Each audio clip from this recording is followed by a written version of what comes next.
Hello everyone, this is a feature-length edition of Happy Times and Places because it's the Olympics or something. But the format is the same. I, Toby Haydock, watch a Doctor Who story, commentate along and try to guess my special guests' favourite things about each episode. My name's Ed Stradling and I'm a factual TV producer who's done a lot of work on the DVDs of Doctor Who. Including, and this is not something I thought about, Toby, when I chose Resurrection of the Daleks, but of course I worked on the Resurrection of the Daleks DVD with you. It didn't occur to me because it wasn't a kind of making of or retrospective documentary as such about the serial that we made. It was a program about the actors, of course. We spent a few days traipsing around Chiswick and Shad Thames and the theatre in Birmingham. In the summer of 2010 for that I can't remember what it was called. What was it called? Casting Far and Wide, I think the feature was called, that we made together. But I'd forgotten about that actually, and it was only when I was watching the episodes that of course it reminded me that we'd done it. So I've chosen Resurrection of the Daleks. It probably isn't one of my very favourite serials, which I think is slightly underrated in recent years. I think it was probably correctly rated in its first few years as being a very good serial, perhaps not one of the very best. That's, I think, where it belongs.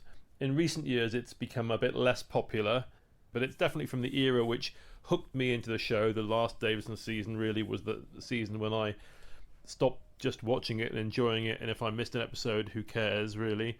That was the series when I mustn't miss an episode, and by the end of the series I was recording it with the intention of keeping the tape. But I've chosen it more because of a reason which I won't go into, because it gives away one of my favourite things about it, and you have to guess that as I understand it. Well, hello everybody, and hello Ed Stradling, who I haven't seen for ages. It was lovely to hear Ed's voice. I really like Ed. He was somebody that when I lived in London I very much enjoyed socialising with. He was one of my close social circle, but neither of us are there now. He's gone back to Wales and I am back in Manchester. But yes, I would go to the theatre with Ed and with my friend Simon Harries, and they're quite a different pair, Ed and Simon, and between them made for excellent company on our theatre trips. And I was introduced to Ed by Rob Shearman, I think, originally, but I already knew his work because he'd made Putting the Shock into Earthshock for the Doctor Who DVDs, and I'd known him from his posts on the Restoration Team website, so I knew who he was, and then I met him and then became very friendly with him, and he's a friend of mine still, but I don't see him often enough. In fact, no, wasn't the first time I met him, or the first time I spent any proper time with him, it was in Bath. I went to see Steve O'Brien, and Steve, Ed and I watched some stuff on the telly at Steve's flat, actually. Maybe that was the first time I met Ed. I forget, but anyway, Steve also great company, great lad. Interesting. It was just when I was getting used to sort of being in and around London, and the fact that I could nip to Bath and I could, meet these people, because Steve's words I'd read a lot in SFX magazine before I ever met him. I still see them as the sort of cool kids of the class because, they worked on the range and in the media and all that sort of thing. And I was never, as I say, I always felt slightly distanced from, sort of people who worked in the world of Doctor Who and or science fiction, criticism, writing, program making. I was a consumer, and Ed was one of the first to employ me. It wasn't the first documentary I made, but it was the first sort of serious one, I think, for the range, Casting Far and Wide, and it was because it was about actors, and that was very much my thing. I was the actor guy then. Now I seem to be the cookbook and sad bits, dead people guy. I think I'm the cheap guy who can do a bit to camera in one take so that we can move on and make sure this very low budget film comes in on time and on budget. I think I'm that guy.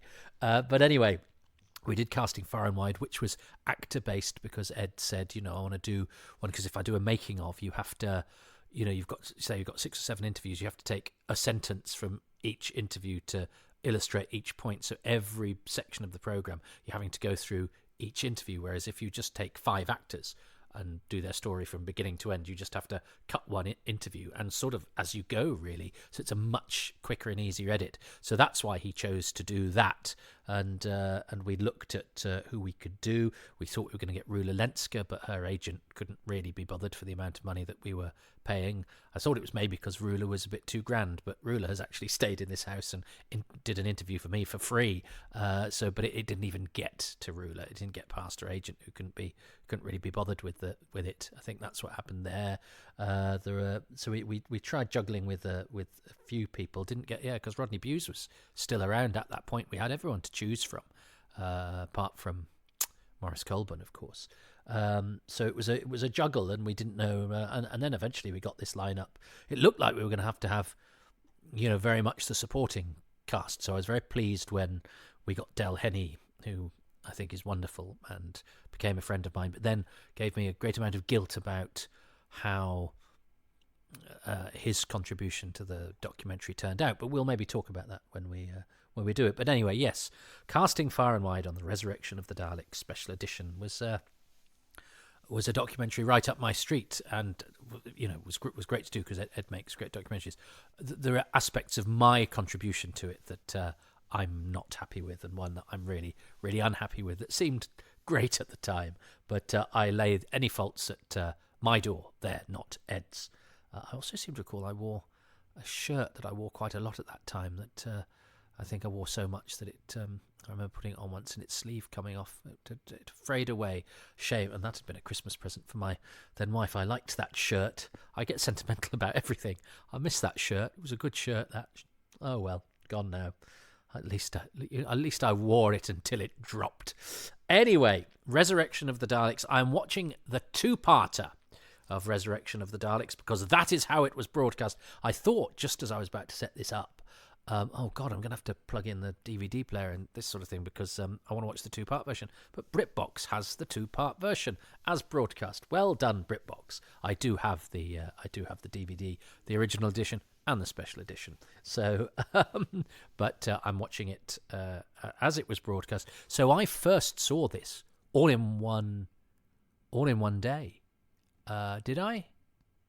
Yeah, I think I did, because our local vicar, videoed Doctor Who for us, and I went to watch it at his on a Sunday, because we didn't have a video, and it was what we did of our Sundays, was for me to catch up on the Doctor Who I was missing, because I was packed away to the local school. It wasn't far away, but it was one where I had to sleep over during the week, because my mum was at work, and she got up from too early to go to work and came back too late from work for me to be able to do normal school hours. So, oh, woe is me. So, but I got to see. So I watched this one Sunday afternoon like a kind of movie, and especially because it was already, chopped together, because it was, episodes 1 and 2 became episode 1, and episodes 3 and 4 became episode 2.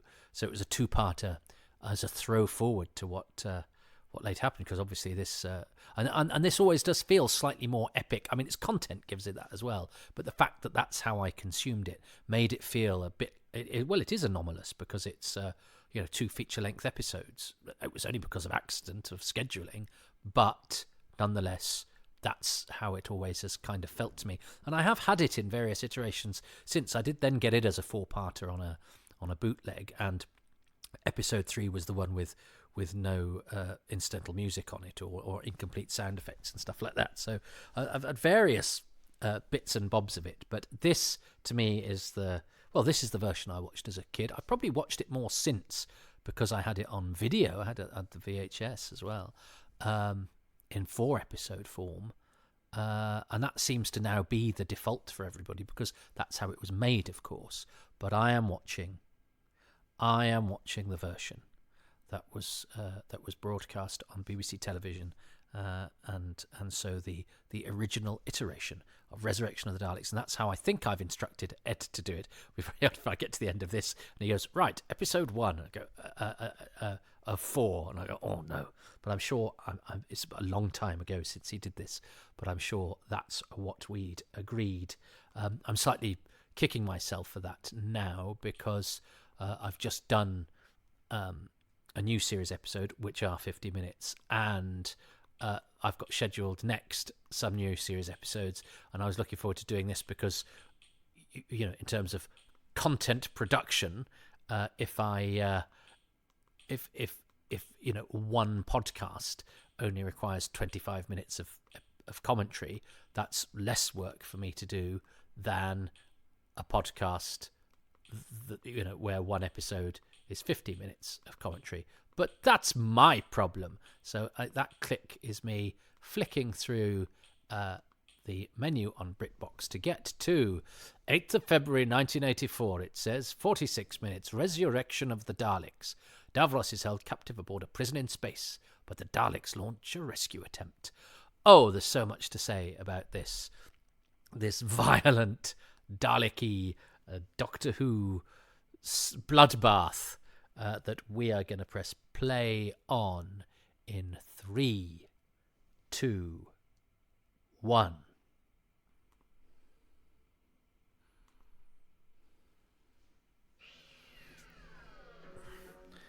So here we go. Resurrection of the Daleks. This story became a guilty pleasure of mine for a while. I actually don't agree with guilty pleasures now. Why should you worry that you like something because of the disapproval of some imagined external commentators?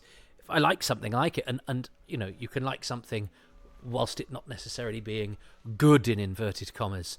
Not that I don't think this isn't good. Although I think this has problems, but I forgive it for most of them because it does lots of things that I like, but they are things I might like as a sort of guilty pleasure. I maybe like some of this without necessarily approving of it. I love this opening shot, and I remember this feeling so... Although, funny enough, when I revisited this as an older person, I remember, coming into it thinking it would be this great gritty thing, and then seeing some of the flaws in the sort of grittiness, that they're not executed perhaps as well as I'd remembered, or just because they're in a program that is suitable for children. It's not not going to be The Wild Bunch or Aliens or whatever. But this is about as close as you get. That's Winston from EastEnders. Winston, the market stall holder, is one of the escaping prisoners. I always like Winston and Brig Ron, especially when they got a line, because they were extras who would occasionally have a bit of the limelight. I think I love this. It's very Doctor Who-y thing of the escape convicts are all, I think, in reject or standby Doctor Who costumes. And I remember my brother watching this and going, they're just single shots or whatever. But actually, that doesn't look like that there. And I know that the tramp gets in some stick for the way that he dies there. But that's an horrific idea. You open on what you think is a sort of, just an ordinary Joe who's going to observe something and go, "Ooh, on my oath," and run away or whatever. But instead, he sees some policemen gun down a load of people escaping from a warehouse, and then they turn and shoot him. I mean, that's grim and gruesome, and as a kid, I absolutely loved it. I don't think it's particularly unsuitable for children. I think it's pretty close to the line. It's tame by today's standard. That's not a bad shot of the spaceship as well, and it moves. It moves without that sort of judderiness of some of the 70s spaceships. There's a slight slowdown here, isn't there, where... I think a boom was going to go into boom went into shot. So I think on their exit, the movement slows down, because a boom went into shot. But that's because it's very ambitious. I love the way they have to duck to go through the door, because it's not their spaceship. It's a Dalek spaceship. So they're too tall for it. That was Maurice Colburn as Lytton and Roger Davenport as Trooper. I always feel sorry for Roger because he actually gets quite a lot to do. He's sort of Lytton's second in command, but he doesn't get a name. Now, I would have sort of said, can I not be called, Klein or something. Why did I think? Oh, 'cause that's what Colbert's called in Gangsters. And I love the fact that these costumes are all a bit dirty. You know, they've given some thought to that. There's the change between film and video isn't too stark here because the colours are sort of beige and muted still. The shadows are lovely here. Matthew Robinson shoots all this very well. He is the right director for this. I think this is his first Doctor Who, and he's the brother of Tom Robinson, isn't he? Who sang "Sing If You're Glad to Be Gay," and then later went on to be the producer of Biker Grove. I've never met. He lived in Cambodia for ages, I think. Matthew Robinson. He's one of the few sort of key Who people I've not had the pleasure of meeting or interviewing, but he's on his DVDs, so. You know, I'm always feel less of a sort of need to mop somebody up if they've already contributed elsewhere. I like to think of myself as sort of grabbing the people that we've not had sometimes. And of course, Galloway is called Galloway. That's a nod to Death to the Daleks. You know, Eric Saywood was not afraid of nodding back to past glories. So we have Galloway here, and we have Styles later. A rodent, instead of saying a rat or a mouse, is quite a Saywoodism, where people say an unnecessarily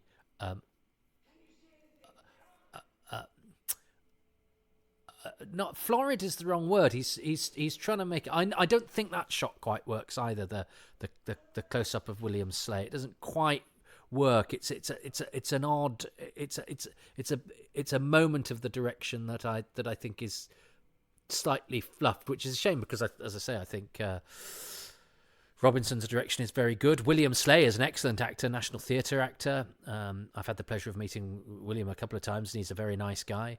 Wonderful voice, very tall, great presence. He'd kept his letter that he'd got from Matthew, or from John Nathan Turner, I think, saying, you know, well done, nice one. This is a nice shot of Lytton as well over his. See, that's not a trooper, is it? That's a second in command, or at least an ADC. You know, ADC. Great. Maurice Colburn is absolutely fantastic, and nice red lighting on his face there. I'd absolutely loved him from Day of the Triffids, where he was the character who had a bit of sort of righteous fury, Jack Coker. So that's what I knew him from, because I was too young to remember Gangsters, I think, which is a series and of course he then went on to be in Howard's Way, which was a huge success, but sadly he passed away while he was making it. Otherwise it'd have been a massive. Well, I mean, he was a well-known TV face. Here's Rula Lenska with her marvellous hair all bunched up. I mean, she's got such lustrous, long, beautiful hair, Rula. But I think she's great in this. She speaks Saywood's sort of terse language with the requisite bite, and I actually like this. I think Eric Saywood often wants to be Robert Holmes or Douglas Adams and isn't as good as either. But I do and I think the things that he realizes that he likes are things that I like, sort of cynical characters. That, you know, the thing here with the ship door not opening and Styles being a bit pissed off, and you know, Mercer who comes on the ship as the guy, you know, who's a bit of a sort of do-gooder, but he's a bit of a square, but he wants to do the right thing, and actually he ends up getting sort of busted by the captain, who is a great character we don't actually see, which I rather like as well. And I don't mind Saywood's sort of snarky, cynical characters, because that to me as a kid seemed very, very grown up, and it buys you sort of grown up points without having to do, you know, violence or swearing or any of those sorts of things. So I kind of liked all that, and I still like it. I understand people who don't like it, who prefer their Doctor Who to be a bit more fantastical and a bit more sparky and a bit more fun. I totally get that, but I did find a lot of this era as a kid quite beige. You know, lots of wandering through, you know, spaceships talking about science or whatever. And to me, you know, soldiers and guns and fighting and people dying and you know, people being grim and futuristic, all was all very much what I as a 10-year-old Doctor Who fan wanted my show to be. People have complained that they pull up in a van, the military, but if they wanted to go there incognito, I don't see why that's an issue. People, there's another bit later on that I remember my brother sort of guffawing at, and me just going, why has that even entered your sphere of reference and taken you out of the story? I love the fact that these guys are smoking. That made me feel very grown up. Very rare occasions of people smoking in Doctor Who, and this is one of them. This is Sneh Gupta, who I didn't interview in Casting Far and Wide, and because of that, when I was doing Who's Round, I wanted to get somebody that I didn't have a contact for, and I was very proud of the fact that Sneh, who I think had showed an interest in Casting Far and Wide but lives in India, she'd agreed to do it, and we did it by Skype. I've since met her, and she's great. She's absolutely beautiful. She was a sort of TV face at the time. I think she did some episodes of Blankety Blank. She was somebody who appeared as herself. She was being sort of groomed for becoming a face at a time when multicultural faces started to sort of be proactively sought, and rightly so, because the TV landscape was so one colour, as it were, and this Matthew Robinson's decision to cast a very multi-racial crew of the spaceship, because it's the future. I mean, that that has become a sort of cliched shorthand to an optimistic view of the future, where color is not a bar, and we are you have people in key positions who are played by actors of color and all of that sort of thing. But at the time, this was a little bit different, and I actually like. I also like.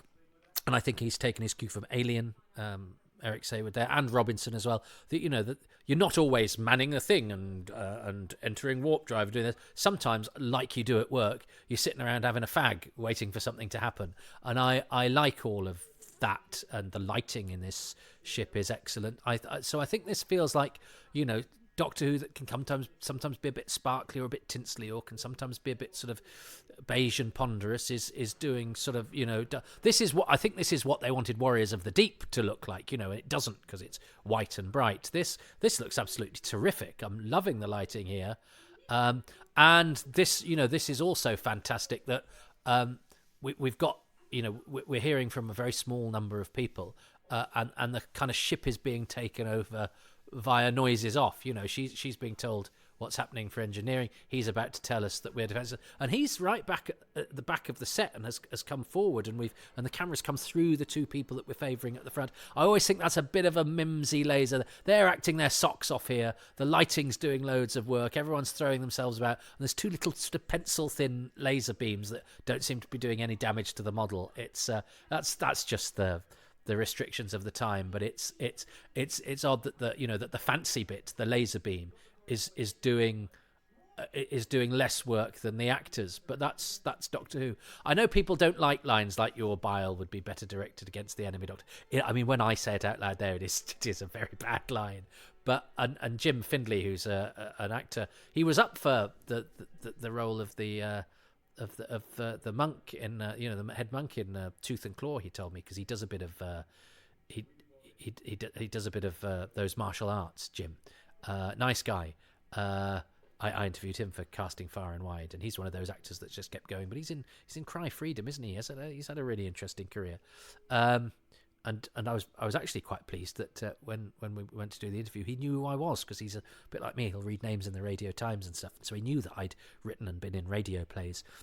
So it was then really annoying, because at the end of on camera, he then goes where we go, and he says, and he's means to go Toby, and he goes Terry, and he goes Toby, and so it looks like he doesn't even know what I'm called, and actually, which is fine, because why should he? But the truth is that he actually not only knew what I was called, he sort of knew my work and everything else like that. But it doesn't look like that in the film. That's always really bothered me, even though it's only a thing that I would notice, and perhaps somebody who wanted to do me down and would go, see, he's called Terry, no, but I like the bit of smoke on the when the model docks, just a little piece of attention to detail like that. I like this, where people sort of have to. It's a botched. You can only do. It's obvious that these guys are having to do the heavy lifting here, and it's not making the right noise. But I like all of that stuff where futuristic technology needs a kick, needs a helping hand. It's not all slick, and like our technology today,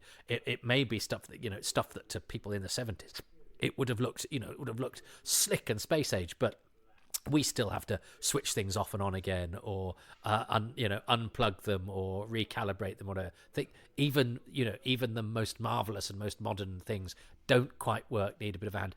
Admire the way that Mark Strickson is always looking behind him furtively, which is wonderful because it adds to the tension and it gives him something to do in scenes where he hasn't got any lines. But it also means he knows where the camera is and he's getting his face in shot every time. I think Turlough is a great character. I think having the companion trying to kill the Doctor is a really neat and smart idea. I mean, it did end up causing them a few problems and restrictions in what they could do with him, but I think Strickson was excellent casting. I think Turlough being this slightly shifty character, whose moral compass is not necessarily always pointing in the same direction as the Doctor's, is really good. Now, this guy who gets a line here, he says okay or whatever. I managed to find it. Ben Cook was looking to track some of these actors down when he was doing an article to tie in with It's a Sin, because even though the It's a Sin main character was sort of based on Dursley McClendon, they liked the aesthetic of this Dalek story for when they were doing their recreation of a Doctor Who story that he could have been in. And so those costumes were reproduced and everything. So I actually helped Ben. He said, "Do you know where any of these extras are?" And this guy's a travel writer now, this guy that's just been killed. And I was quite pleased that I actually did go, I think it's this guy. And Ben got in touch and spoke to him. So that was an article written by somebody else that has nothing to do with me, but I just had a little hand in. And I like the fact that that there are little bits. My DNA is can be traced. Well, it can be now because I've said it out loud. But on things that weren't necessarily things that were my projects or I actually had anything really to do with. But apart from giving a little bit of a helping hand. But the contents of the article and everything was still a total surprise to me when I got it, because I was, as I say, it was just pointing Ben in a certain direction. And to the extent that I actually can't even remember that guy's name, but I did at the time. I think I identified him for Ben, and maybe one of the others as well.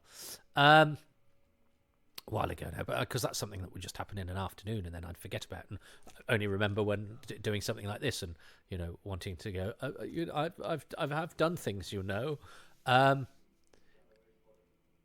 What do we think about Rodney Bewes'? I mean, I think Rodney Bewes is interesting casting. They approached Mel Smith, interestingly enough, who I think would have been a really interesting. That's interesting. I've said twice. I think Bewes is a bold choice. I always found him a slightly strange actor because he has that slightly sort of hollow, flat delivery that is part of his speech pattern. It's not wooden acting, but it does give his performances a certain sort of flatness and tone. And I think the stutter is an interesting addition and helps him then convey the sort of conflicted nature of it. Well, early on it's supposed to suggest that he's a bit nervous, and then later on it helps him suggest his inner conflict. But it's a hard thing to do. I have not normally when I'm performing, although I can. I'm probably flattering myself. I go when I'm performing. My diction is absolutely flawless, but I'm better than I was. I've had to teach myself to speak a bit because I had very I had bad R's and I love this. Is really gruesome. This and it's never quite explained what this is, but they release this gas that makes people's faces melt. And again, it's just a real thing. Watching that as a kid, you're going, "Oh, this isn't that thing with slow lumbering monsters from pantomime sea monster from 3 weeks ago where people died and didn't bleed and stuff. This is absolutely grim." And I like the fact that these two go off and have their mission. And John Adam Baker, he I remember him cropping up in an episode of The Bill, and I think a couple of mates of mine have tracked him down and chatted to him. So everyone's and he was somebody that I think we would have gone for with the casting far and wide had we not got the 5 that we got. But yes, so I can be known to stammer as well, but generally not when I'm performing. But I think it's a hard thing to pretend to do, and I'm not sure that Rodney Bewes is great at pretending to stammer. And I do think he is perhaps. I think he is perhaps the weakest performance in it. Even though I can see why they cast him, and he's a good name to be casting. I'm also maybe coloured by the fact that when I interviewed everybody for casting Far and Wide, everyone went, all the actors were nice, but Rodney Bewes wasn't. And I've had a couple of friends who've met him who said he was perfectly affable, but I also know, I know a few people who had stories where they found him to be not pleasant. An actor that was a very good friend of mine, worked with him on a play, and who said that, on the first day went up and talked to him because they both, I think, had bicycles, and Rodney Bewes just sort of looked at him and walked away, and then a bit later he came up to him and said, yes, I'm sorry about before, but I don't do small talk. And my friend was just like, well, sod you then. So yeah, maybe my view of Bewes is coloured by the fact that, and another actor that I know who that I worked with, I had great respect for. I remember once going, this business, most people in this business are great, but and then he listed 3 people, one of whom was Rodney Bewes, and then he called them a word that I can't say before the watershed. And I thought, well, if so and so doesn't like you, then because he's a good guy, he's a good guy, and wears his status as I think a national treasure pretty lightly. But he didn't like Bewes. He didn't like Peter Bowles, and he didn't like one other person. Can't remember who it was.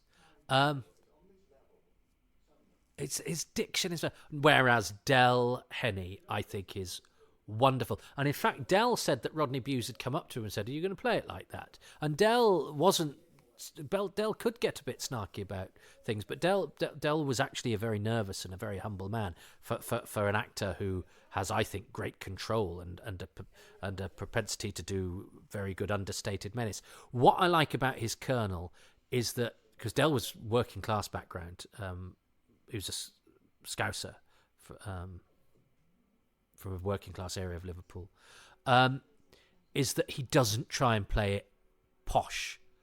I mean, he does the sort of RP, but I think a lesser actor would stand upright and make him stiffer, whereas actually a lot of those genuinely up and class colonels would roll their sleeves up and have their hands in the pockets because they wear their status sort of lightly and casually. I love this. I think it's really grim. The fact that he's got fingers melted. And again, they don't really sort of bother explaining what that is. It's this sort of gas booby trap thing. And the fact that she has to kill her mate is really... And then, she's...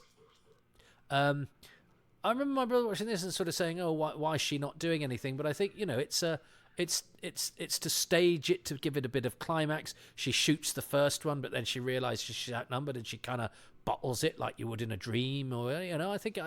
Now, when I got the version... the first bootleg version I got on video, maybe from Australia, or maybe it had been put together, this was the cliffhanger. This was where it went to the end of episode 1. Release Davros. Whereas, and I like that mask. Did Michael Wisher say it looked like a frustrated Ina Sharples? But I like it. I like the black lips. And I love, in fact, I love all these actors. Called Philip McGough was in loads of things. Sergeant Calder. We tried to get him for casting Far and Wide because he was in Doctors at the time, but I think he was leaving Doctors that week. I was really disappointed not to get Philip McGough, and I think every time somebody's tried to interview him, he's demurred.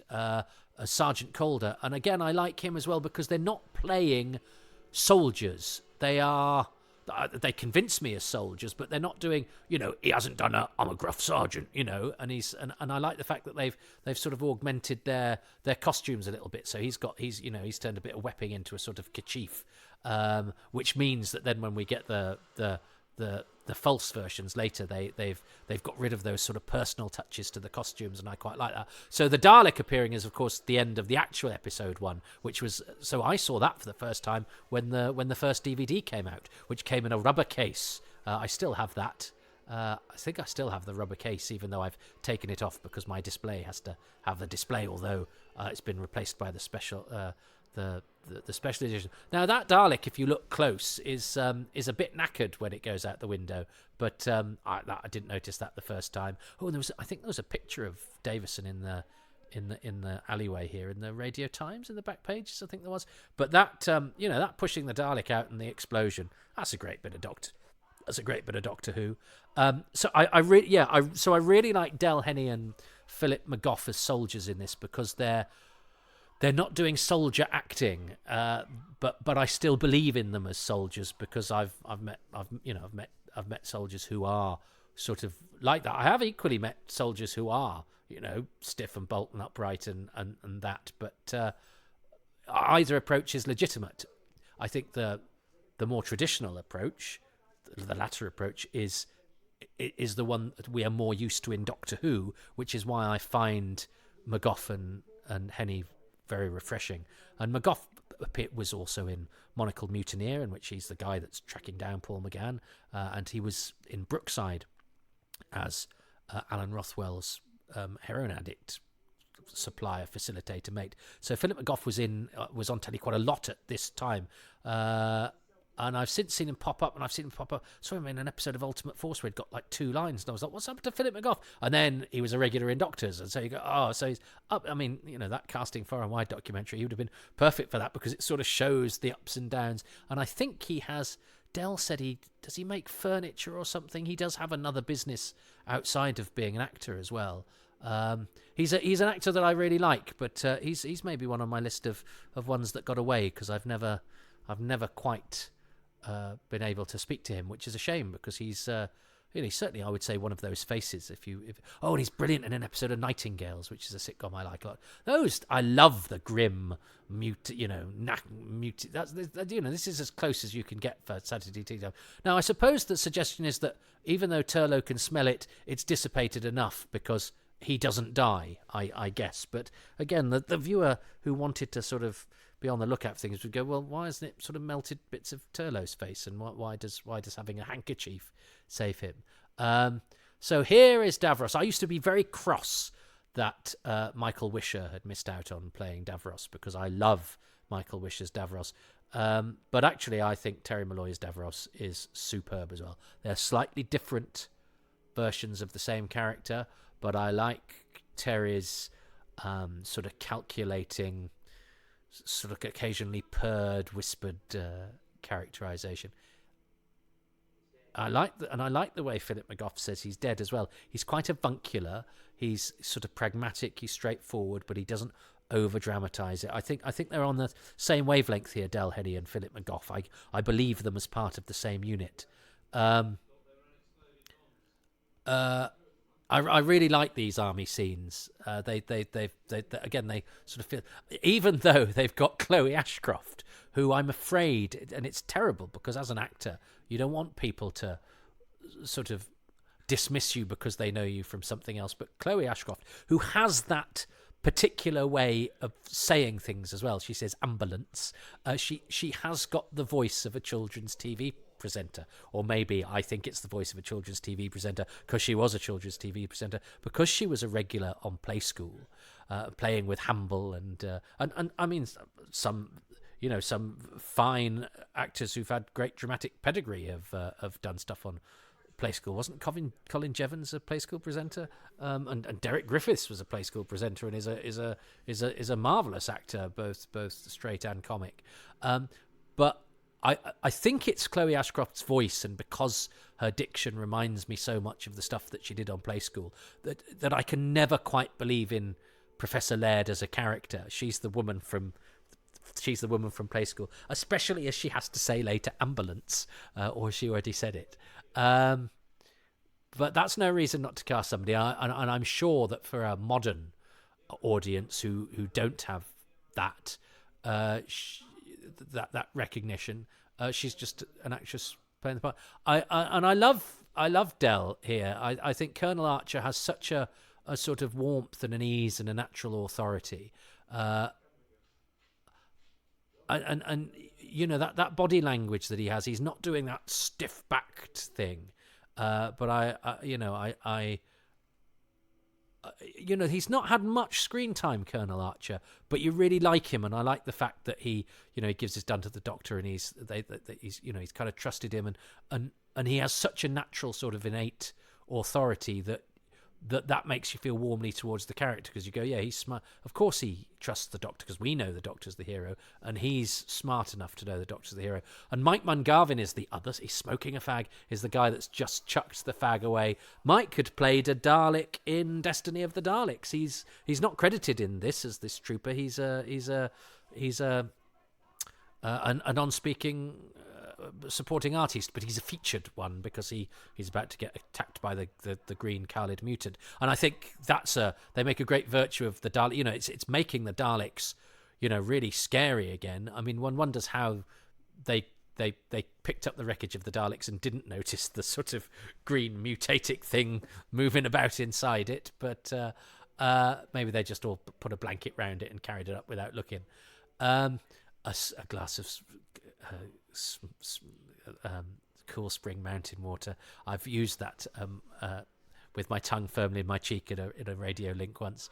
I'm not wild about the guns. I can see what because the amount of shooting that there is, you can't be sort of matching up laser beams at different camera angles. They're really hard to do, and they'd have ended up looking shit because they would have had to have sort of come out at funny angles in order to hit the people in the right places. We've all seen examples of that in Doctor Who, but I think I don't know. I'm not wild about the lighting up and the sound effect isn't quite right for me. It is a part of the story that I remember when I watched it back as a sort of grown up, having been very excited by it as a kid. That it was one of the chinks in its armor,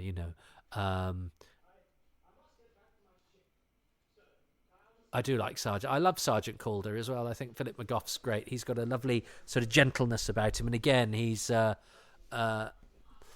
he's a sort of decent sort. And I like that shot as well. I wish he was lying at a slightly different angle from his gun. It looks like Mike Mungarvin and his gun have sort of both been laid down by a prop person because they're exactly parallel to each other and exactly straight. And I think it would just look slightly better if they were a bit more skew-if. So that's Mike Mungarvin, he gets a credit actually in Trial of a Time Lord as a duty officer, and he's credited in Destiny of the Daleks. But he's a regular supporting artiste, Mike Mungarvin, who did good work for Doctor Who late 70s and all through the early 80s. He's very haughty, isn't he? He's slightly more. He's a bit less clipped, Terry, and a bit more. Haughty and slightly full of himself, puffed up as Davros. But he's a great character, Davros. It's a good mask. I prefer the Wisher mask. I think the blasted out eyes are slightly more organic to the Wisher mask, which isn't quite as sort of ridged and masky. And I think the eye is more subtle on the Friedlander Wisher mask. But I still think the Davros is a great visual, and Terry Malloy gives a great characterization. And the Dalek-y man is a superb idea, and it gives an extra dimension to the Daleks. Davison's great at this. I mean, it is slightly awkward seeing the Doctor holding a gun. So this is the last we see of Colonel Archer as Colonel Archer. He's obviously about to be replaced, but this, and of course this is still episode 1. Even though it's episode 2, but watching this as it went out, we've still only met these characters this week, and I love this little wave that he does. That's a typical lovely Dell touch of going, again, in real life, that's what somebody would do. In a fictional version, they would do a salute or stand up, but these are guys that he's seeing sort of semi colleagues, and this is a real irony of going, it's dead. Well, and then we see the gun. So are you. And there's something about it being a silencer as well that is really, really grim. And they're going to shoot him in the head. It's really horrible. I will talk about Del, I'm sure. Del and I became friendly as a result of casting Far and Wide, where I was haunted by what we'd done in the documentary, because he revealed that he wasn't particularly happy with his lot.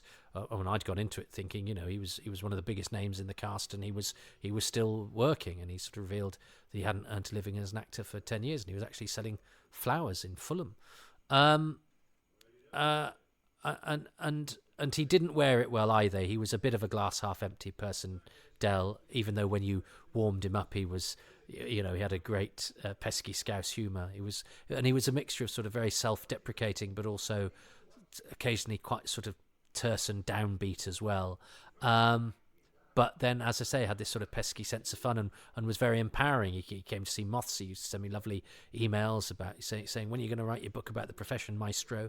And he sent me a lovely email after Moths. And in fact, that made me pluck up the courage to go and see him, because I'd been worried that in the documentary, where Ed had left out of the edit that he did first, the bit where Del was really down about the end of his career, and I said, no, we've got to put that in. He said it, he wanted to say it, and this is a documentary about the ups and downs of being an actor.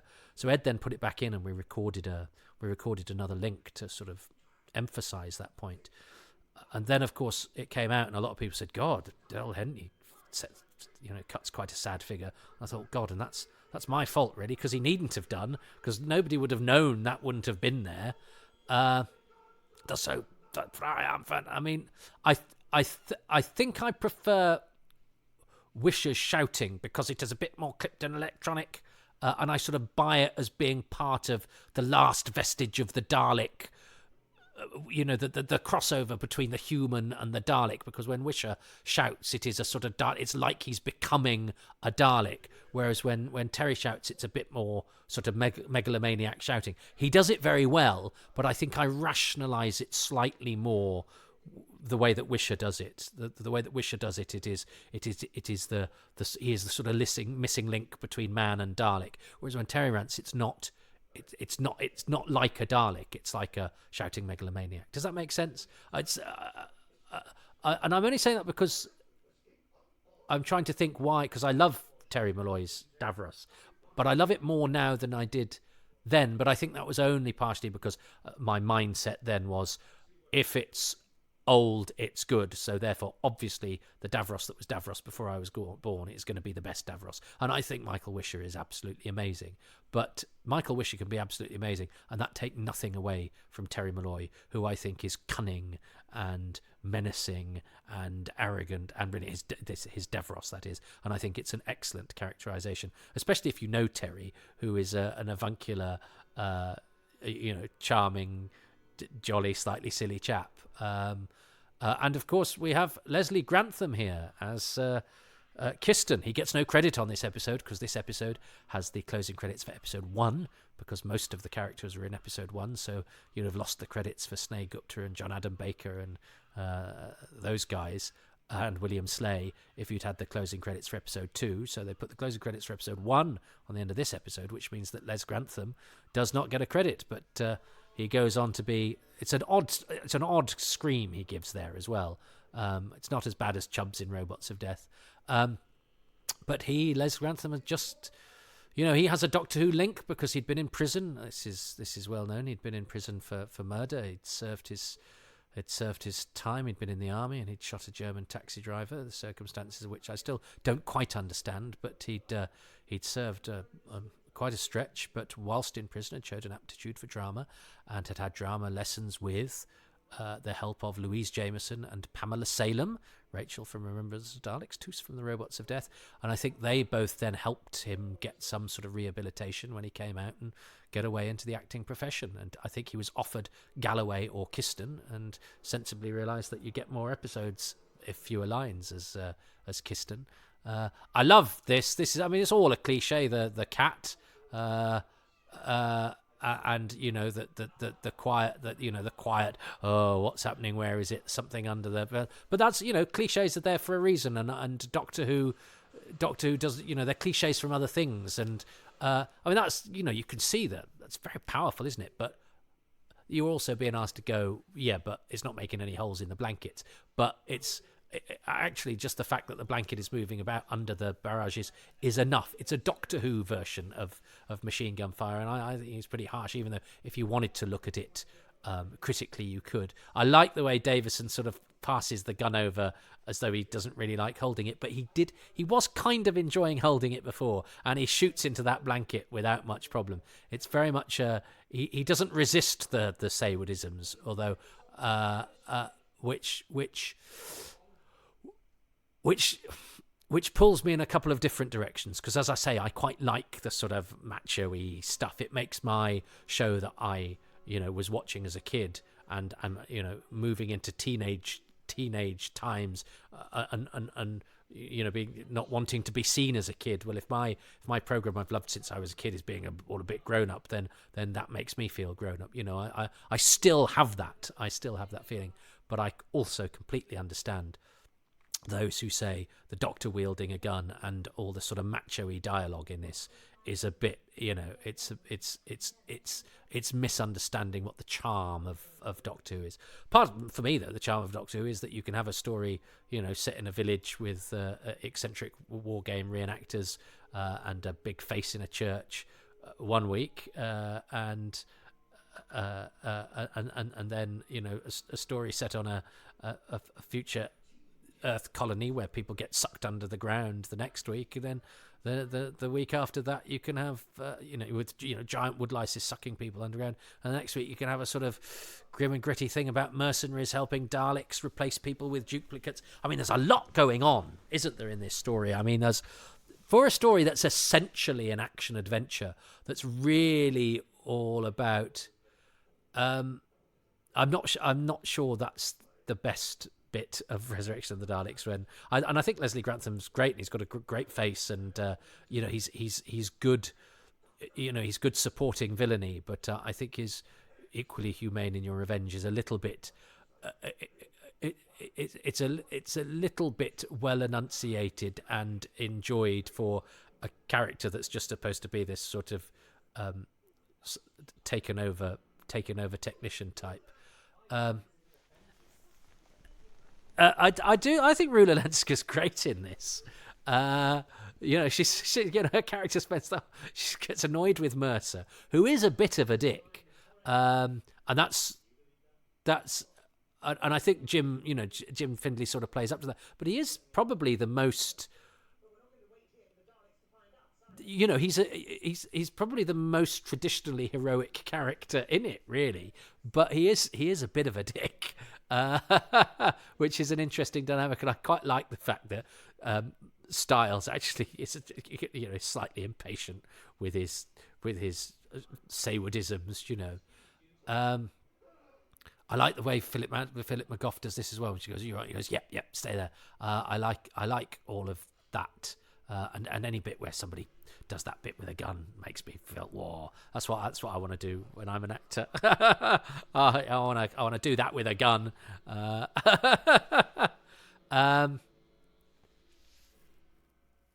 And again, this is, you kind of felt, and because McGough again was a sort of recognisable face, you're sort of going, they're not going to kill these guys off already, and of course, because we now know that these characters, come back as duplicates, so they're still in it. But it's pretty harsh that we meet these characters this episode, because it's only one episode, because they've been edited together, and both lovely Sergeant Calder and nice Colonel Archer, both dead by the end, which I think is a real shame.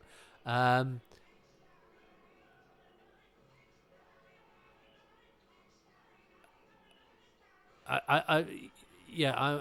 never quite sure about Daleks saying exterminate a lot, but I know it's because you've got one camera and you can't move it, and your other cameras are somewhere else, and you've got to buy yourself a bit of time. But there we go. So here they go. So the duplication, but I mean that's a bit of a I can see why they've done it. Why they go, well, we've got to show that the duplicates aren't them. But if you're duplicating Philip McGough's Sergeant Calder, why have you duplicated him not wearing the augmentations that he's done to his costume.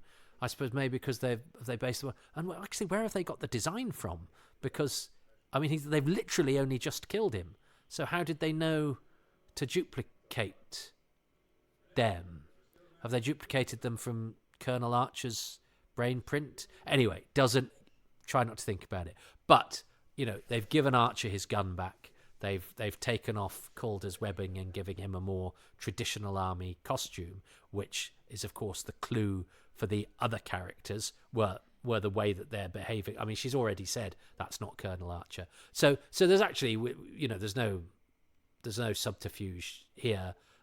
It's more that you need Chloe Ashcroft and Janet Fielding to be held prisoner by somebody, so you may as well use the same actors. Because that helps with the storytelling and helps when you need to do a thing with a small cast. But Del's brilliant. Look, having been lovely, very nice, very easy, charismatic Colonel Archer, to now be cold, intense, and he could do cold, intense, even though he was actually quite a shy, as I say, self-deprecating, humble sort of fella.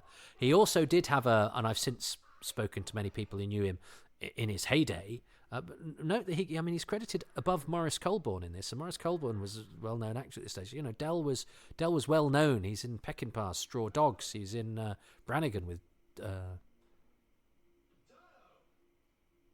John Wayne. He's in one of those films anyway. No, not with John Wayne. Anyway, let's not. You can look him up on IMDb. So here we go. This is the twist: is that lovely, sad Rodney Bewes, who has an earring, which I remember also thinking was quite cool because it's odd how it goes into slow mo as well at the end. I thought for a while that the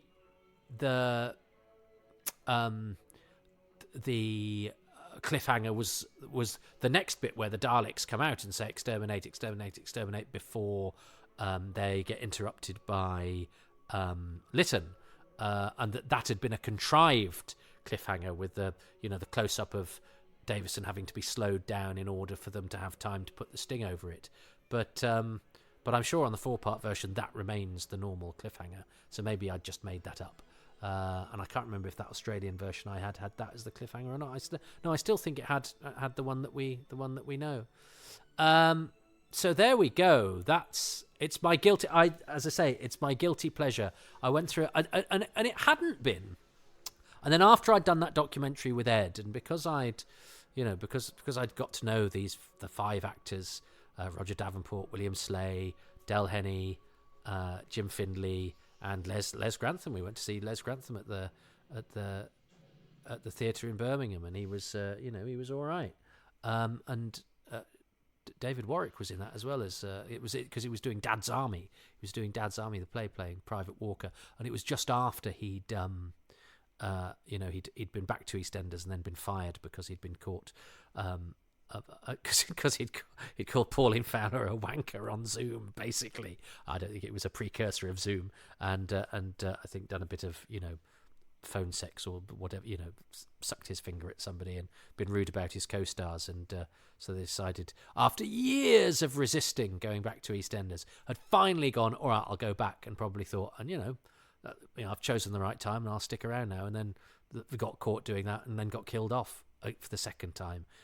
Having been really sort of killed off the first time. So it was already stretching credibility, and then they stretched credibility for such a short-term gain. It was one of those real sort of shame things that really didn't end up doing anybody any good.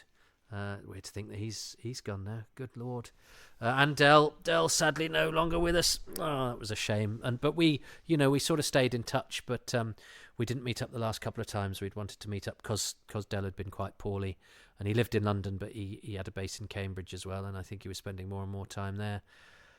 Oh dear, I'm rather sad about that. I've gathered together a sort of tribute that I've written for him and I got messages from all sorts of people: Stephen Burkoff, Stephen Greif, who himself is no longer with us, Daniel Ryan, Neil Anthony, some really good people, and Dell's daughter Stella, and I still haven't quite put it together because it was time when you could write things, but nobody writes things anymore. We do it as podcasts now. Now, if I was doing that, I would have asked them all to record it into a voice, and I'd have just, pieced it together and done it that way. But it's all written, which takes much more sort of doing.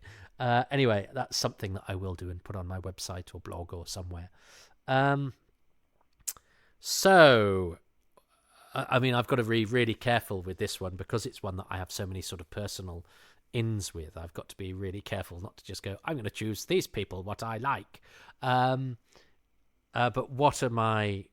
Well, I think, and because this is 2 50-minute episodes, we're choosing 2 things from episode 1, 2 things from episode 2, and then a bonus thing. Now, normally I would have chosen 1 from the first 25 minutes and 1 from the second 25 minutes, but that's not the rule here because this is a feature-length episode. So I don't, Ed is not necessarily constrained to have to choose 1 thing from the original episode 1 and 1 thing from the original episode 2. So let me think. Well, I like the sort of the hard edge that it is given by that sort of confluence of Saward and Matthew Robinson, the melty faces, the guns with silencers, that opening scene of the guys getting gunned down, the fact that it's policemen. I mean, Saward seemed to me to be on a crusade to do all the sorts of things the show had either done in the past and got into trouble for, or not even been allowed to do. So you have, he knew that the show had got into trouble for Auton policemen. So now you have policemen with silencers. There's something about a silencer that makes it somehow more deadly. I think it's because it's so sneaky, because you can go up to somebody and shoot them and get away with it. I remember the first time I saw a silencer and it was in a grown-up drama, and saying, what is that? And my brother's going, oh yeah, that's a silencer. And you sort of, you just go, and because it sort of takes away the bang and the kick and the noise, it seems so much more sort of cruel and deadly and sort of ninja-like, even though you are essentially still blowing somebody's head off or whatever. But because of the way that it issues the bullet and kills people sort of almost silently, makes it seem somehow, I don't know, crueler, sneakier, bloodier, more dangerous, more like a snake-like, it's like a viper that comes and bites you. Don't write in if vipers can't bite you. So yeah, whatever that edge that Matthew Robinson and Eric Saward bring to it, I like, that was what really, really thrilled and excited me as a kid. And I think it's encapsulated by that opening scene. So if Ed chooses that, I'm having that. And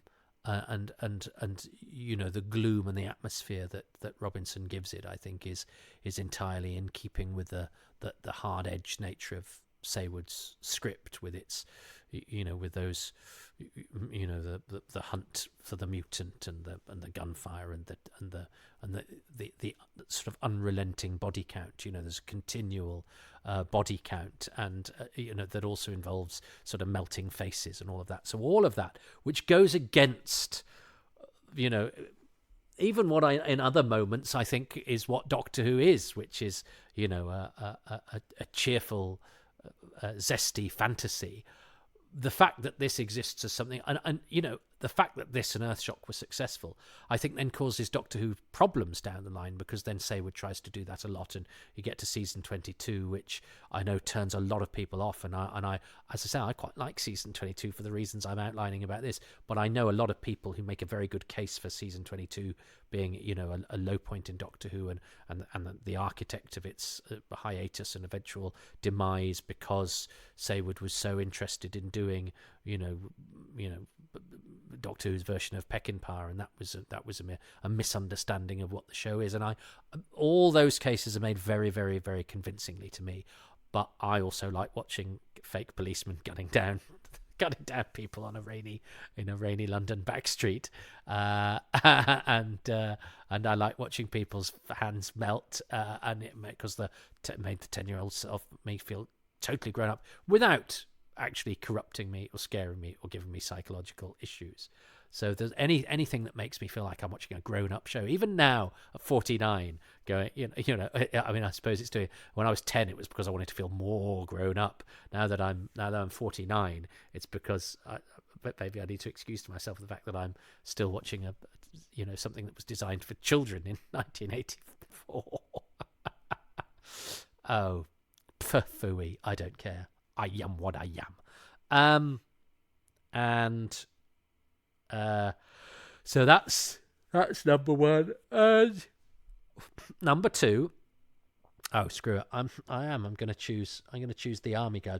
I'm going to choose Del Henney and Philip McGough. But I like the army guys. I like the fact that they don't play them as your cliched. All right, sir, I'm the sergeant, and yes, hello, I'm Colonel Archer. That they bring them down and just make them much more believable. And as I say, the other approach is fine and works very, very well within Doctor Who. But these guys are so refreshing as a result and seem so much more real and so much more sort of reliable and sort of stoical and heroic in that way, but heroic in a more sort of understated and much more relatable and human. And sort of down to earth sort of way, that it makes their deaths. I mean, I remember at the end of the episode sort of going, well, yeah, but you didn't see Sergeant Calder die, so maybe I was kind of holding out that they might. You didn't see Colonel Archer die, you just had the gun held to his head, so because you can't really have killed them because they were great, they were really nice, and they actually don't have that much screen time either. So I love them. But there's all sorts of other things I could have chosen. I love the little subplot that Sneh Gupta has. I love the fact that she has a fag. Although I think that they're trying to do that alien thing of making the spaceship, a bit knackered and everyone on it a bit pissed off because they're not people in space. They're people just doing a job. All of that, which is, again, this is Saywood's bringing that into it as well. So, he's sometimes, although he goes a bit too far with the violence and stuff, maybe doesn't quite understand how to work the Doctor into the stories.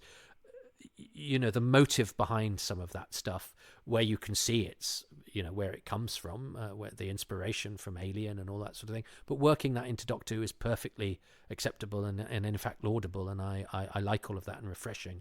And I think that's a much better approach to space. So all of that's great as well. So I could have chosen that. I could have chosen the scene where they look for the Dalek, which I rather like. There's plenty that I like about this, even though every single reservation that everybody has about this story, I totally understand. I know why people don't approve of pineapple on pizza.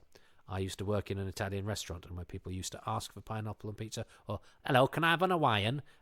No, why have I given them that accent? Because I'm a snob. But it was usually people with an accent like that who asked for a Hawaiian. I would go, I'm sorry, madam, we are an Italian restaurant. We were a Cafe Uno. We weren't bloody, we weren't high end. And I would be totally snobby with anybody that asked for pineapple on a pizza.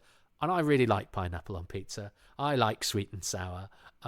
And so, I can sort of get why people disapprove of something. I could even be snobbish about it myself. But if I'm perfectly honest with myself, some of the things that I might even disapprove of with one part of my brain, I absolutely gobble up with another part. So Resurrection of the Daleks is full of pineapple, and I love stuffing that hot pineapple in my mouth. Even though in polite company I would be terribly disapproving. That's a bit how I am about Resurrection of the Daleks. Although, as I say, I don't approve of the idea. I don't agree with the idea of a guilty pleasure. But what it's more, and I'm not saying that. I'm more saying I understand the people who find this objectionable.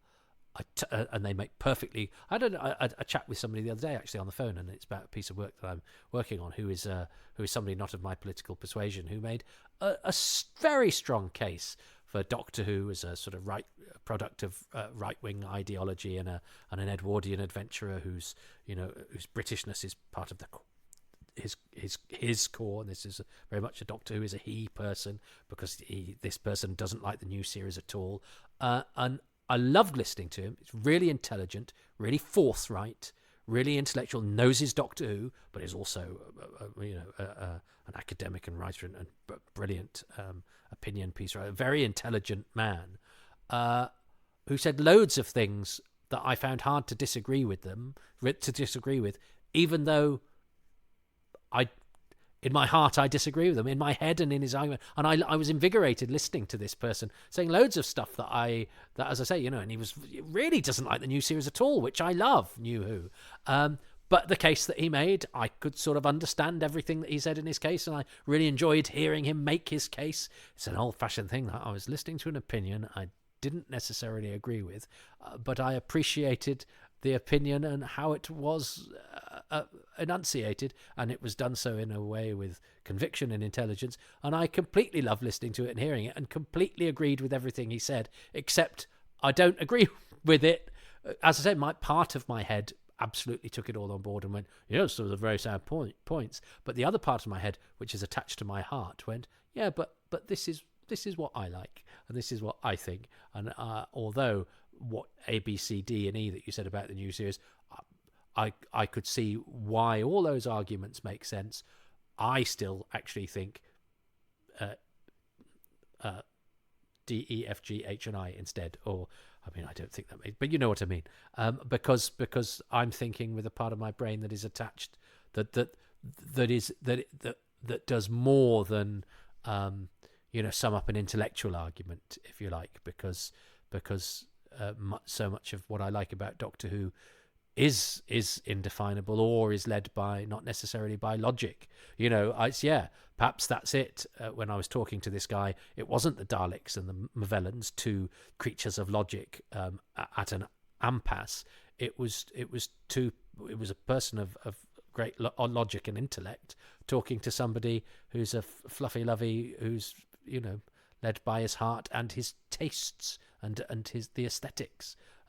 In that I can like something even if intellectually I don't or disapprove of it. I think it's really interesting. So yeah, I think Resurrection is very emblematic of that, how something can be really good and exciting Doctor Who, whilst also maybe perhaps not really being what Doctor Who should be or works best as, and yet it's a story I go back to time and time again.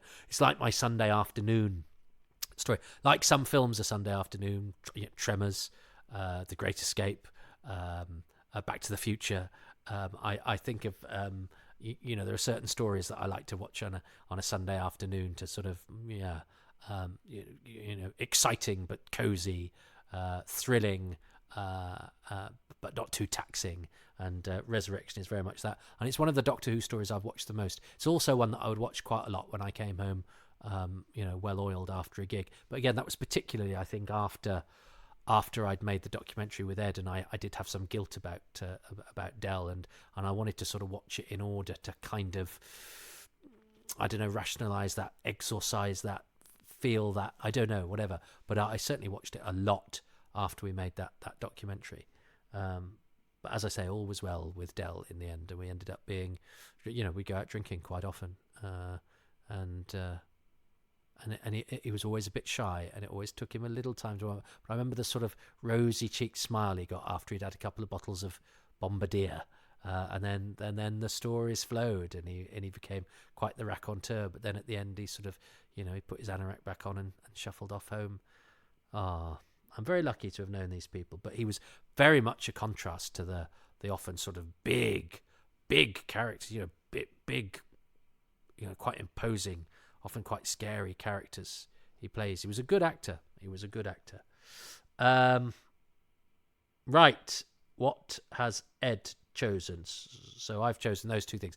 The military Del, Philip McGough, those characters, the feel of them, and the synthesis of Saward and Robinson that gives it this sort of dark, edgy, slightly violent, slightly cynical, but it's got touches of Aliens, it's got touches of Peckinpah, it's got where's is those influences, but they're influences that feel like they're making Doctor Who go up a notch a little bit from something that can that perhaps was a little pedestrian at the time, or a little sort of sciencey and thoughtfully, and going, actually we can do action adventure, and we can do stuff that's a bit sort of tough and gritty and flinty. Let's see what Ed says. So Resurrection of the Daleks is 2 long episodes. I suppose it's probably more commonly these days watched in 4 episodes because it's watched on a DVD, but I watched it in its original form, the only form in which it's been broadcast on the BBC, which is in 2 episodes. And the first thing I'm going to talk about, which is a strange thing when you ask people to be positive about Doctor Who, because what I'm going to be positive about is the fact that it's also negative, that it's got such a doom-laden, grim atmosphere in it. But I really like that, and it's very much the kind of Doctor Who that I like to see. Not necessarily really miserable and doom-laden, but dark. And there's an atmosphere to it, particularly in the first 5 or 10 minutes. The desolate setting of Shad Thames, which would look nothing like that now. Actually, right now it probably would like that again because of the virus, but until this time last year it would have looked nothing like that. But the setting was absolutely perfect to create this kind of slightly tense and unpleasant atmosphere, which is not easy to do. It's even more difficult to do when you're in the studio, and I'll come to one of the reasons why that succeeds and one of my other reasons for liking the show. But the atmosphere meant that you felt always that the characters were in jeopardy. There was real jeopardy. And of course you hear the cloister bell, which I found very exciting as a child, because I hadn't heard it since I was very, very young. I mean, of course it was only 2 or 3 years since Legopolis, but when you're 12, 3 years is an awful long time. And so I remember that the cloister bell meant real trouble. There was certainly something about that era, and there still is, which resonates with me. And maybe it's because I'm not a great lover of sort of high fantasy, if you like. I don't really like that many sci-fi shows. There are lots of sci-fi shows from the 70s and 80s which I have desperately tried to get into but can't. I can't watch UFO, I can't watch Space 1999, I can't watch the original Star Trek series. I did like Blake 7, but I'm not a huge sci-fi fan, and I'm much more into drama serials which have more of a sort of real life grounding, if you like. And so I think that's what Eric Saward was trying to do in his time, probably because he wasn't much of a science fiction fan.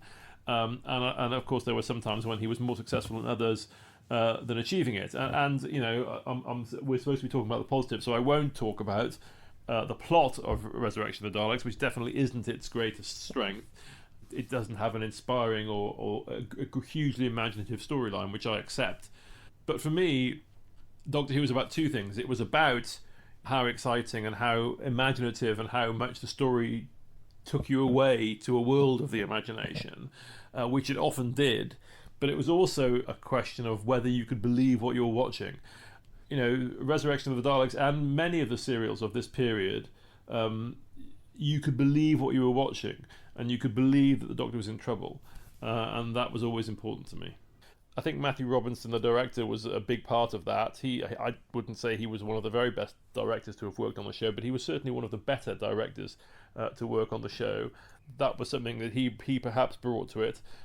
This whole sort of atmosphere gets better when the soldiers become androids later on, and they don't become nasty, of course, because they're just robots. They just have jobs to do. But the way that it's played creates this kind of sort of faceless threat, I suppose.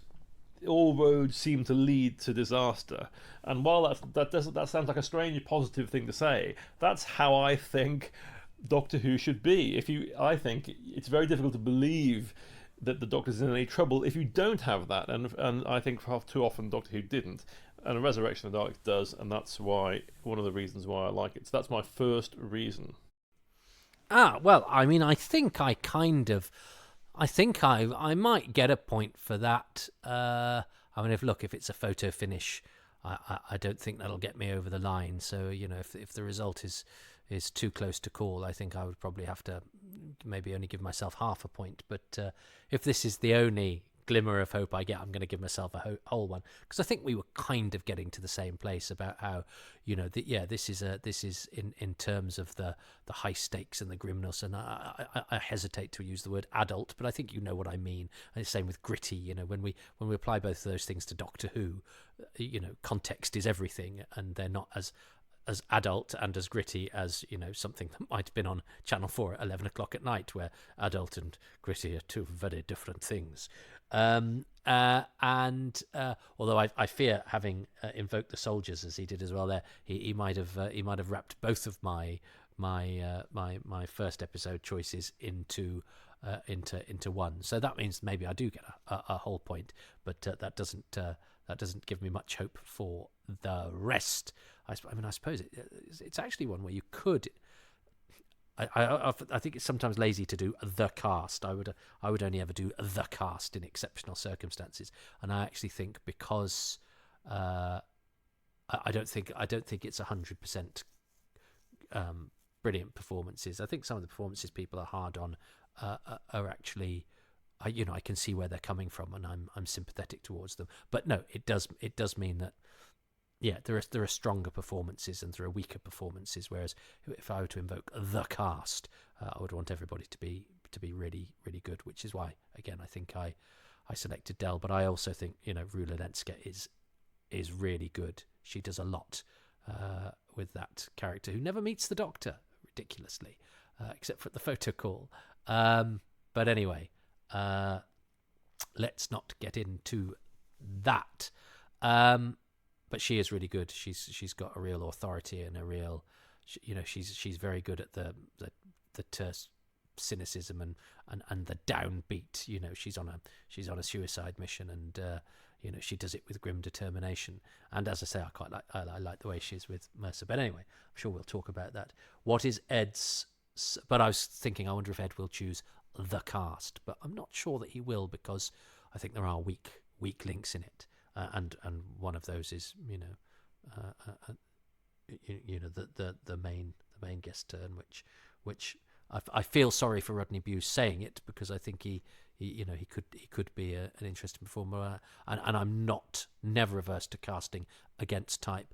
I'm never averse to casting actors well known for comedy parts in straight parts in Doctor Who. I think that can actually help, because the dissonance there, you have a scary crack in the wall or a scary statue or a scary gas mask, having somebody well known for a sitcom suddenly doing scary space stuff can suddenly, it's the familiar in a different light. That's all part of the dissonance and the often strange, unsettling juxtaposition of the familiar and the scary, the comfortable, the familiar and the unfamiliar, the comfortable and the scary. The sitcom actor in Space Fatigues is all part of that. And when it works, I know William Gaunt is more than a sitcom actor, but he was, that's what he's well known to for most, sort of casual TV viewers. Clive Swift again. There's lots of examples of actors well known for, their comedy work coming in and absolutely blowing it out of the water when they come to Doctor Who. I don't sadly feel, despite his best efforts, that Bewes does that. Anyway, second thing, Fred. The second thing I like about it, and this could really apply to either of the two episodes, but I'm going to put it in part one, because there's more warehouse stuff in part one, and that is the set design, which I think is a very, very underrated factor in the success or failure of Doctor Who in the original run. Of course, not today, because it's inexcusable for anything not to look great in today's language in terms of set design. But in the old days, that was not the case.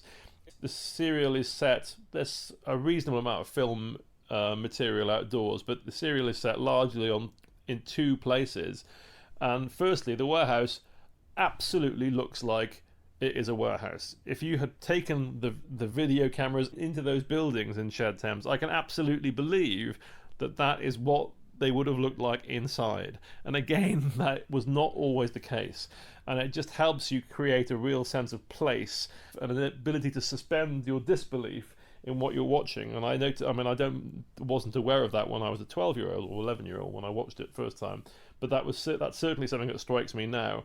The spaceship sets as well are, pretty competent. Certainly as good as you're ever going to get for Doctor Who on a futuristic set, which was very difficult for them to do on the money that they had. But I think that the Eternal White, which they used a few times on Doctor Who, this time as successfully as ever when they appear from the time corridor, for example, very simple, and works very well. No fancy effect which they couldn't do. A very simple effect which is very effective. The set design is one of the important things which creates that sense of belief in what you're watching. Too often in Doctor Who it wasn't there. It's very much there in Resurrection of the Daleks. And, there might be the occasional bit of balsa wood flying around when there's an explosion, but that's, par for the course. So, yeah, set design, which I think is, as I say, a very important part of the original series of Doctor Who, and not recognised often enough as such, is my second positive about Resurrection of the Daleks. Yes, I did mention that particularly when Rodney Bewes and William Slay went indoors after that first film sequence, and yes, the sympathetic sort of transition between outside and inside is a testament to the art direction, the production design, and obviously a lot of thought has gone into that. And as Ed says, not always in Doctor Who and indeed to television at that time is enough effort made to rationalise the interiors with the exteriors, and that is a very strong point. And I do think that warehouse set in particular is very good. And actually, I think about it, the low ceilings in the Dalek spaceships and stuff. I think it's because of the visuals. I don't like the sort of Dalek head guns. I think that's a I could sort of see why somebody might think that was a good idea, in the same way that at the end of that documentary Ed and I make, we didn't have an ending, and I came up with this brilliant idea at the end and went, why don't I do this? And I did a sort of monologue bringing all the strands together that by mentioning Genesis, Destiny, Resurrection, Revelation, and it seemed to me a great way of tying it all together. And it was brilliant because we were stuck for an idea. We had to do something there and then. Had to do it in a couple of takes. We needed an end to the film. Blah blah blah blah. So did it. Brilliant. Sorted that. And then a few reviews came out. I remember, I'm sure John Williams, who's a friend of mine, but he was a bit scathing. He said, I was waiting for you to say, and they all did it on the same planet, but not on the same day, whatever. And yeah, that link will be the death of me.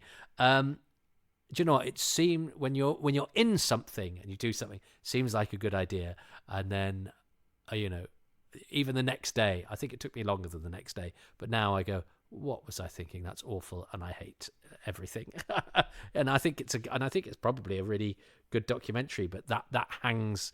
No, it is a good documentary, and especially for the time that we had, and the reason that Ed did it like that was because of the budget and the time that we had, and it's right up my street because it's looking at the acting profession as a whole. I actually wish I'd got in armed with a bit better knowledge than I had in some places. I didn't ask Del about Fallen Hero, which was a big series that he did, which, and I've since discovered, I think he got a bit demanding on. Barry Stanton, his friend who was co-star on it, told me, and that led to the series not carrying on. But it was a big series that got Del actually quite a lot of attention, but it's largely forgotten now. It's quite an unlucky. He was quite an unlucky character in it. It's quite a grim show.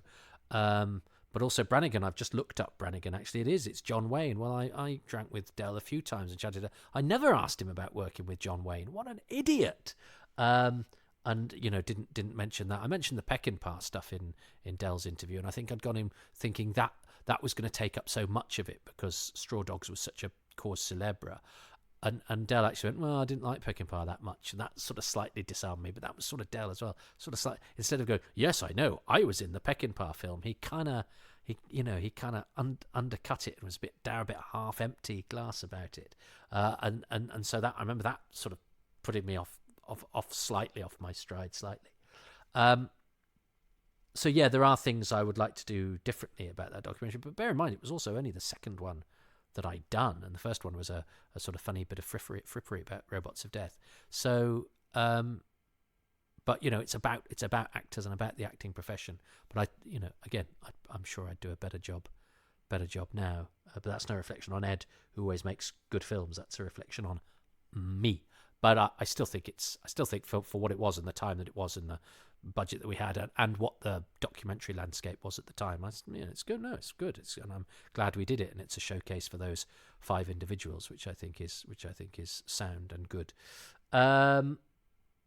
But why was I saying that? Oh, because the Dalek hats, that they grab by the ice talk to take them off. I understand why they might come up with that and go, well, Dalek troopers should have hats that are a bit like Daleks, so that they're like sort of human Daleks sort of thing. I understand the rationalization behind that. And the guns have a certain continuity. The Dalek troopers' guns are the sort of long rifle versions of the spaceship people guns, which are the shorter ones, which basically have those lights at the end and those sound effects, because they are much easier to do than lasers. But that makes me a bit down on the design of the story, because I don't like the aesthetic of those things particularly. I don't think they ever quite worked, which means I probably lumped the set design in with all of that. But Ed talking about it there, no, it's more of the futuristic aesthetic is the bit that I don't really think works. But that's in terms of the sort of humanoid costuming, really. Whereas actually the design there is really strong. So apologies. Apologies up until today, where I've sort of, because as I say, when I was talking about that boom microphone that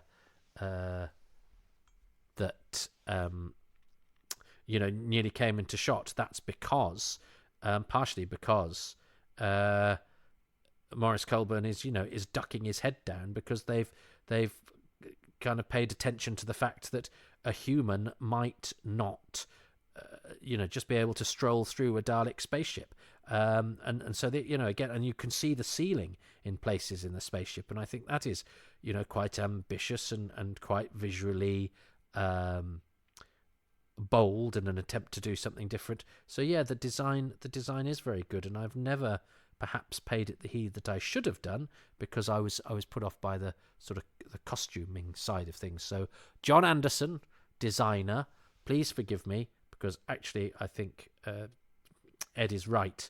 You've done a splendid job there, and it's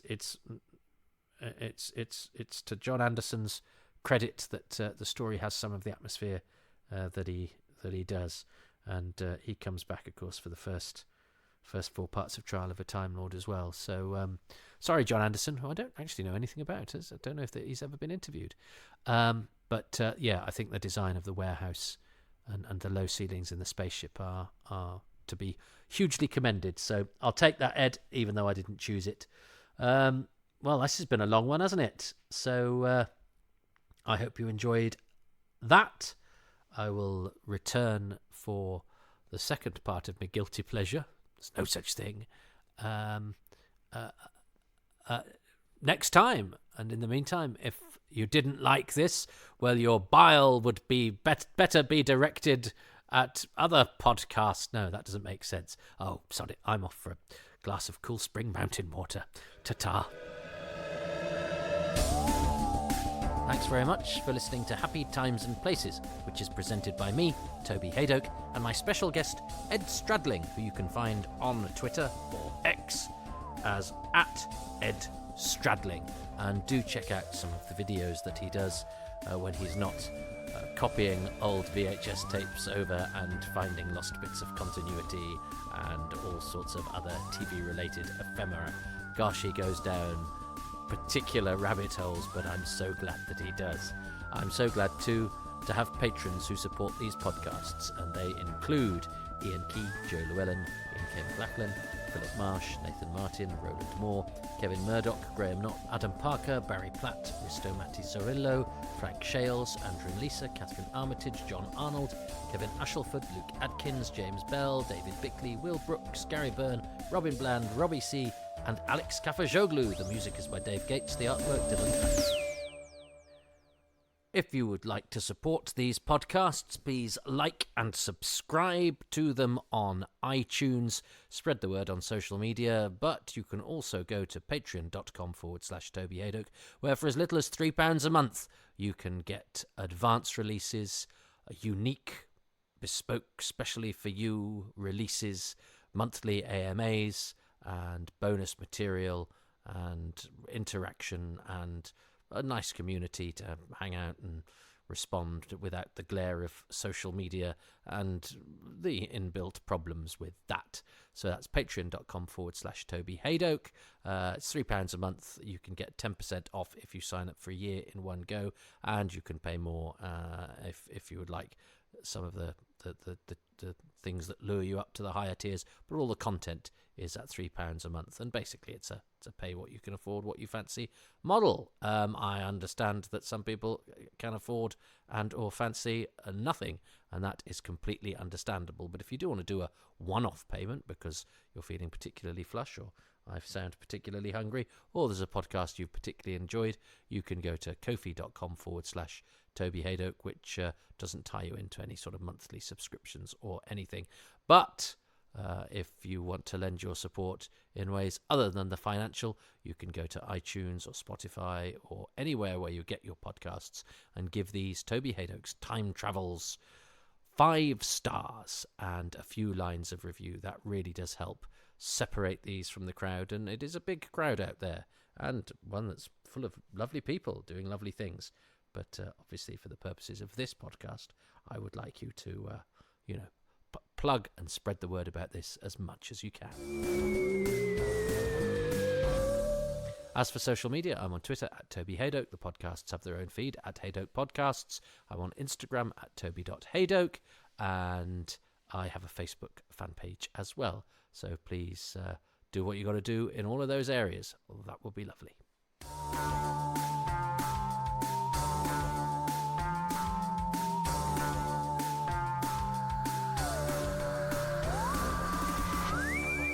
It's interesting, isn't it? Ed there mentioned that Canary Wharf would look when he was recording that as it did in 1984, because Ed was recording his contribution during COVID, during lockdown. Haven't times changed? And yes, I still have quite a few in the can of people who were kind enough to give me their contribution whilst we were shut down. That's how these started. God, a different world. These were my answer to the impositions of lockdown, to try and be productive, to try and get something out there, and sort of to try and connect with people as well. I thought the Emily Cook's brilliant Twitter-a-thons were a great way, and Mikey's Quiz of Rassilon. I love the Quiz of Rassilon. Were great ways to show that the Doctor Who fan community could be creative and supportive, and this thing that holds us together and is and has been with many of us since childhood, which I think means it has an extra special sort of bonding element to it, because it was solace during childhood and gave us companionship during childhood. It now, I think, when we were in lockdown and isolated, we were able to spread our tentacles around the world and hold other people's tentacles. But it was a real positive. So I'm sorry, Ed, it's taken so long.